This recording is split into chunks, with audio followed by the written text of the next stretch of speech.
Apollo unlucky 13 NASA का तीसरा lunar landing spacecraft जिसमें ऑक्सीजन टैंक बीच अंतरिक्ष में ही ब्लास्ट हो गया था। फिर स्पेसक्राफ्ट में मौजूद तीनों एस्ट्रोनॉट खुद से ही अपने लैंडर को स्पेसक्राफ्ट से अलग करके धरती की तरफ वापस लौटने की एक आखिरी कोशिश करता है। अब इन 3 एस्ट्रोनॉट्स के लैंडर में सिर्फ 2 लोगों के लिए ही ऑक्सीजन मौजूद था। अब क्या ये तीनों एस्ट्रोनॉट धरती पर जिंदा वापस लौट पाए या फिर इन्हें स्पेस में ही अपनी जान गंवानी पड़ी? चलिए जानते हैं आज के इस वीडियो में। नासा ने अपोलो 13 के पहले चांद पर जो मिशंस भेजे थे वो अपने अचीवमेंट्स के लिए कम और अपनी ट्रेजेडीज के लिए ज्यादा जाना जाता है। अपोलो 11 मिशन को ही ले लो, जिसमें लूनर लैंडिंग के समय लैंडर का फ्यूल ही खत्म हो गया था, जिसके बाद नील आर्मस्ट्रांग को लैंडिंग करवाने के लिए जैसे तैसे करके एक राइट स्पॉट को चुनना पड़ा था। अपोलो 12 के लॉन्च के वक्त भी रॉकेट पर बिजली गिर गई थी, जिसके बाद उसके सारे इलेक्ट्रिकल सिस्टम एक झटके में बंद हो गया। इन दोनों ही पास्ट मिशंस की तरह अपोलो 13 भी काफी ज्यादा सुर्खियों में रहा, बट अपनी सक्सेस के लिए नहीं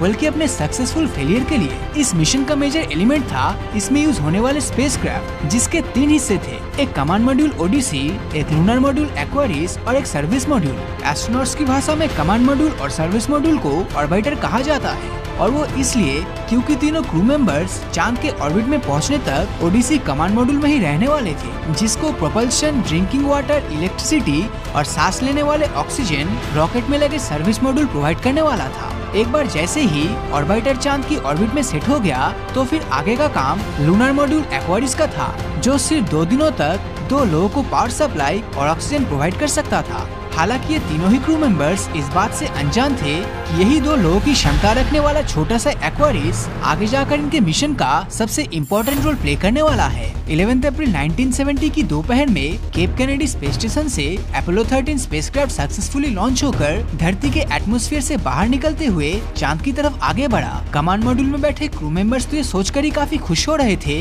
कि करीब 3 दिनों के अंदर ही वो चांद की सरफेस पर लैंड करने वाला है, लेकिन उन्हें क्या मालूम था कि उनके कंपार्टमेंट से बस कुछ ही मीटर नीचे सर्विस मॉड्यूल में क्रैक्ड वायर भयंकर तरीके से गर्म होकर ऑक्सीजन टैंक को छू रही थी। मतलब हालत कुछ ऐसी थी कि जैसे कोई बॉम्ब बस फटने ही वाला हो। वीडियो में आगे बढ़ने से पहले अगर आपको इमीडिएट या इंस्टेंट लोन की जरूरत है तो ब्रांच आपके लिए बहुत ही अच्छा एंड्रॉइड एप्लीकेशन या ऑप्शन हो सकता है। ये एक US based RBI registered international company है विद नो हैरेसमेंट पॉलिसी, जिसके 4 करोड़ से ज्यादा प्ले स्टोर डाउनलोड्स है 4.4 रेटिंग्स के साथ। यहाँ आपको 500 रुपीज से लेकर 50,000 रुपीज तक का इंस्टेंट लोन आसानी से आपके बैंक अकाउंट में 1 घंटे के अंदर मिल जाएगा। बस जरूरत होगी तो सिर्फ केवाईसी अप्रूवल की। Then without income proof and credit score ही आपका लोन तुरंत ही मिल जाएगा। ब्रांच आपको 2 से 6 महीने का फ्लेक्सिबल रिपेमेंट का ऑप्शन भी देता है। यहाँ इंटरेस्ट रेट्स आपके लोन अमाउंट पर डिपेंड करेगा, जो मंथली 2.8 से 3.1% के आसपास यानी सालाना 30 से 36% के जितना होगा।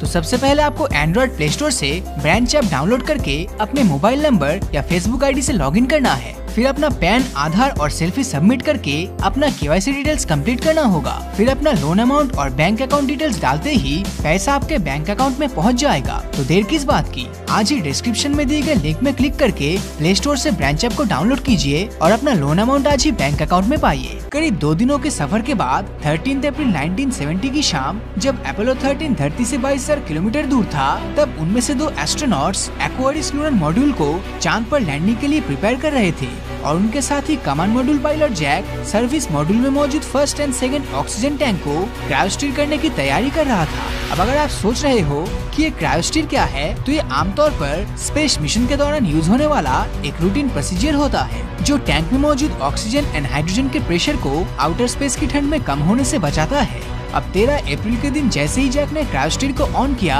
तब करंट क्रैक्ड वायर से होते हुए ऑक्सीजन डायरेक्टली टैंक में पहुंच गया, जिसके बाद इन टैंक में बहुत ही तेजी से ब्लास्ट हुआ और पहले वाले टैंक में भी छेद हो गया, जिससे ऑक्सीजन लीक होने लगा। ये ब्लास्ट इतना भयंकर था कि सर्विस मॉड्यूल के एक तरफ का पैनल कवर ही उड़ गया था। साथ ही ब्लास्ट से मिले मोमेंटम की वजह से स्पेसक्राफ्ट भी अपने तय किए गए रास्ते से हट गया। ब्लास्ट की आवाज सुनते ही 2 एस्ट्रोनॉट्स जो लैंडर मॉड्यूल का इंस्पेक्शन कर रहे थे, वो सिचुएशन को समझने के लिए तेजी से कमांड मॉड्यूल की तरफ गए, और जैसे ही वो अंदर पहुंचे तब उन्हें इंस्ट्रूमेंट पैनल पर लो पावर सप्लाई की वार्निंग दिखाई दे रही थी। फिर जब एस्ट्रोनॉट की नजर खिड़की से बाहर गई तो दिखा कि सर्विस मॉड्यूल में ब्लास्ट हो चुका है, जिससे उनका कीमती ऑक्सीजन लीक हो रहा है। जब मिशन कंट्रोल ने ये आवाज सुनी तभी से सुनकर उनके भी होश उड़ गए, क्योंकि उन्हें भी समझ नहीं आ रहा था कि वो बीच में फंसे अपने एस्ट्रोनॉट को वापस कैसे लाएंगे। मिशन कंट्रोल की पूरी टीमें जानती थी ये समय सोचने का नहीं बल्कि अर्जेंट सोल्यूशन निकालने का था जिससे एस्ट्रोनॉट को सेव किया जा सके। मिशन में ऑक्सीजन सिर्फ एस्ट्रोनॉट्स को जिंदा रखने के लिए जरूरी नहीं होता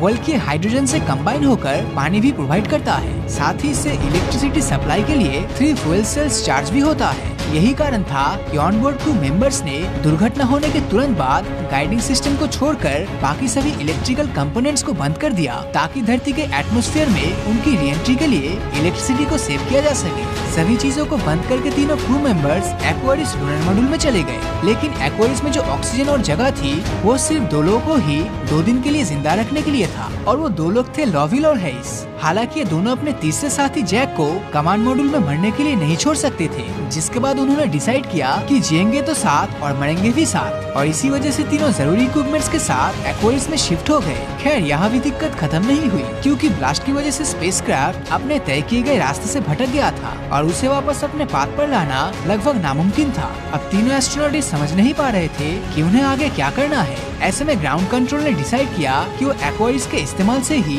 स्पेसक्राफ्ट को धरती के करीब लेकर आएगा।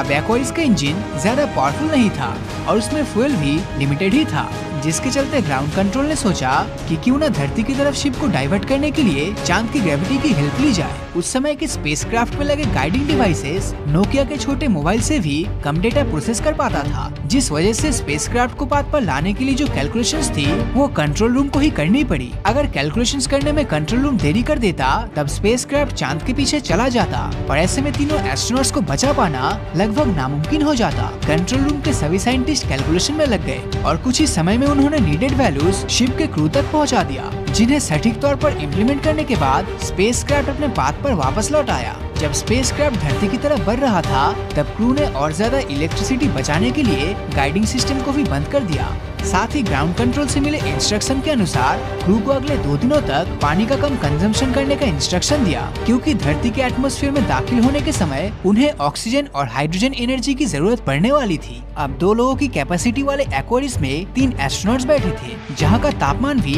बहुत ही कम था। साथ ही कार्बन डाइऑक्साइड की मात्रा भी लगातार बढ़ती जा रही थी। हालांकि इतनी मुश्किलों के बाद भी जैसे तैसे किसी तरह एक्वारिस धरती के एटमॉस्फेयर तक पहुँच गया, मगर दिक्कत अभी खत्म नहीं हुई थी क्योंकि अभी इसे धरती के अंदर रीएंट्री भी मारना था, जिसके लिए सबसे पहले तो उन्हें स्पेसक्राफ्ट को मैनुअली धरती में एंटर करने के लिए गाइड करना था, क्योंकि गाइडिंग सिस्टम को बंद कर दिया गया था। ये काम इसलिए मुश्किल था क्योंकि इसमें एंट्री का एंगल 5.5 से 7.5 डिग्री तक रखना था और अगर एंगल इससे कम हुआ तो धरती का एटमॉस्फेयर एक लिक्विड मीडियम के जैसा बिहेव करता है। अगर एंट्री का एंगल थोड़ा ज्यादा होता तब ऐसे में स्पेसक्राफ्ट हवा में ही जल जाता। यही कारण था कि हर कोई इस एंगल को सही करने की कोशिश कर रहा था, जिसका फल भी उन्हें मिला और वो रीएंट्री करने लग गए। जब सब कुछ सही था तब क्रू वापस से ओडिसी में आ गए और उन्होंने इसके लाइफ सपोर्ट सिस्टम को ऑन कर दिया, जिसके बाद जो नेक्स्ट स्टेप था वो था सर्विस मॉड्यूल और एक्वारिस से पीछा छुड़ाना था, क्योंकि दोनों ही एटमॉस्फेयर की हीट को नहीं झेल पा रहे थे। रीएंट्री के समय सारी चीजें अच्छे से हुई और 17 अप्रैल की दोपहर में ओडिसी धरती के एटमॉस्फेयर में दाखिल हुआ और पैराशूट की मदद से ये पैसिफिक ओशन के समो आइलैंड के साउथ में लैंड हुआ। ये एक ऐसा वक्त था जब सोवियत यूनियन ने भी अपने 4 शिप्स को यूएस के इन एस्ट्रोनॉट्स की मदद के लिए भेजा। आखिरकार तीनों एस्ट्रोनॉट जिंदा वापस आ गए, जिसके बाद ये मिशन तो दुनिया भर की चर्चा का विषय बना ही, साथ ही इसके बाद नासा समेत दुनिया की लगभग सभी स्पेस एजेंसीज ने अपने स्पेस प्रोटोकॉल्स को बदल दिया और फिर इसके कुछ साल बाद से दुनिया की कोई भी स्पेस एजेंसीज चांद पर वापस जाने की कोशिश तक नहीं किया।